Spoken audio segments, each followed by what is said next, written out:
Hi friends, इनके நம்ம வீடியோல மீன் மேக்கர் மசால் வடை செய்ய போறோம். அதுக்கு சோயா வெந்நீர்ல ஊற வச்சிருக்கோம். கடலை பருப்பு ஊற வச்சிருக்கோம். இப்போ இது ரெண்டையும் நல்லா கொரகொரன்னு அரைச்சிட்டு காமிக்கிறோம். பாருங்க, கடலை பருப்பு அரைச்சாச்சு. பாருங்க, மீன் மேக்கரை நல்லா புழிஞ்சிட்டு மிக்ஸியில் போட்டிருக்கோம். இப்போ அது கூட பூண்டு சோம்பு சேர்த்துக்கலாம். கருவேப்பிலை சேர்த்துக்கோங்க. வெங்காயம் சேர்த்துக்கோங்க. இப்போ இதை நல்லா கொரகொரன்னு அரைச்சிக்கணும். இப்போ வடைக்கு தேவையான உப்பு சேர்த்துக்கோங்க. இப்போ ஒரு ஸ்பூன் மிளகாத்தூள் சேர்த்துக்கலாம். கொஞ்சமாக மஞ்சள்தூள் சேர்த்துக்கோங்க. இப்போ அரைச்சி முடிச்சோன்னா கடலை பருப்போடு சேர்த்துக்கோங்க. இப்போ வெங்காயம், பச்சை மிளகாய், கருவேப்பிலை சேர்த்துக்கலாம்.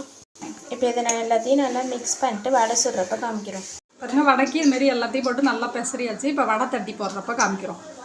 இந்த மாதிரி நல்லா மிக்ஸ் பண்ணிட்டு வடை சுடணும். பாருங்கள், வடை நல்லா பொரிஞ்சிட்ருக்கு. இங்கே பாதி வடை எடுத்து வச்சுருக்கோம். நீங்கள் 2 ஸ்பூன் அரிசி மாவு சேர்த்துக்கோங்க. நாங்கள் வீடியோவில் காமிக்கல.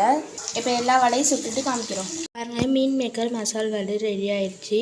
ஸ்கூலுக்கு வெங்காய சாதம் செஞ்சுருக்கோம். இதுமாரி நீங்களும் செஞ்சு சாப்பிட்டு பாருங்கள். இந்த வீடியோ பிடிச்சிருந்ததுன்னா மறக்காம லைக் பண்ணுங்கள், ஷேர் பண்ணுங்கள், சப்ஸ்கிரைப் பண்ணுங்கள். மறக்காம பக்கத்தில் உள்ள பெல் பட்டனை கிளிக் பண்ணிடுங்க. Bye guys.